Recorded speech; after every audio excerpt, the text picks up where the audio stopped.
प्रेमाचा शेवट हा नेहमी गोडच नसतो, हे आजकाल घडणाऱ्या घटनांमुळे अधिक जाणवायला लागलं आहे। सोलापूरमध्ये प्रेमात हरवलेल्या एका व्यक्तीने जे केलं ते सांगणारी एक धक्कादायक घटना समोर आली आहे, ज्याने क्रूरतेची परिसीमा गाठली आहे।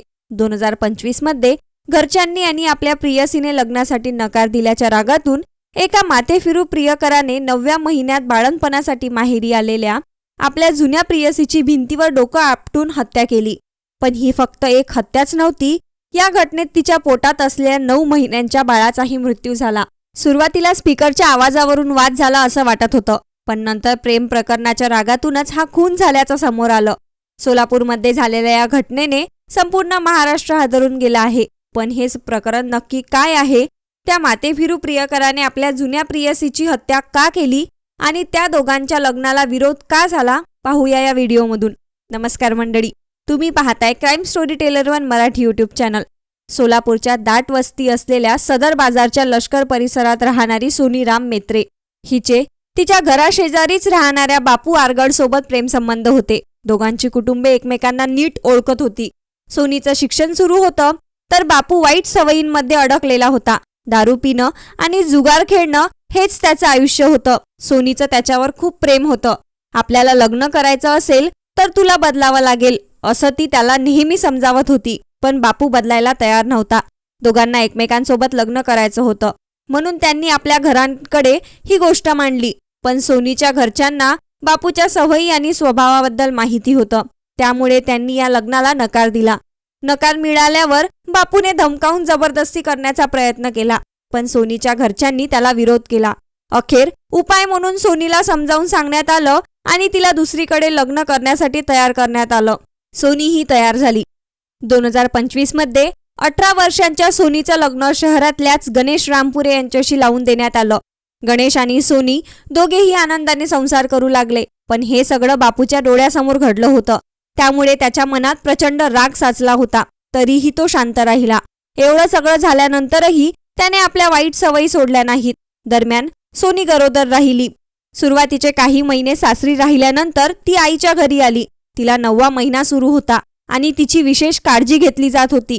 अशातच 19 एप्रिलच्या संध्याकाळी बापूने सोनीच्या घरासमोर एक मोठा स्पीकर लावला। त्याने एरियातील लहान मुलांना गोळा करून नाचायला सुरुवात केली।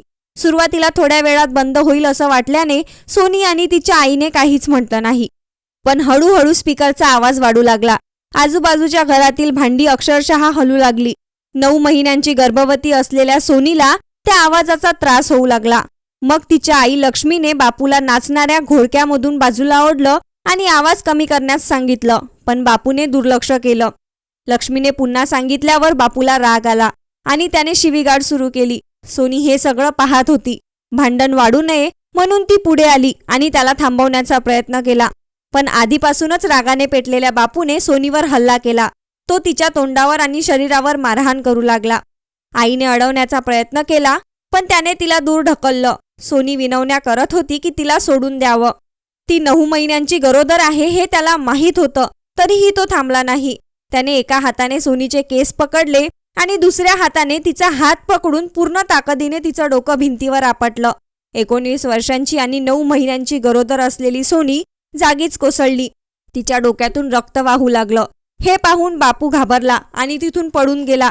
सोनीच्या आईने आजूबाजूच्या लोकांच्या मदतीने तिला जखमी अवस्थेत सिव्हिल हॉस्पिटलमध्ये नेलं, पण डॉक्टरांनी तपासल्यानंतर तिला मृत घोषित केलं। हॉस्पिटलमध्ये पोहोचण्याआधीच तिचा मृत्यू झाला होता। कमी वय आणि गरोदरपणामुळे ती आधीच अशक्त होती। त्या डोक्याला बसलेला जोरदार मार आणि मोठ्या प्रमाणात झालेला रक्तस्राव यामुळे तिचा जीव गेला। तिच्यासोबत तिच्या पोटातील 9 महिन्यांच्या बाळाचाही मृत्यू झाला। या दुहेरी हत्येमुळे संपूर्ण सोलापूर हादरून गेलं। सोनीच्या आईने स्वतःच्या डोळ्यांसमोर आपल्या मुलीला मरताना पाहिलं।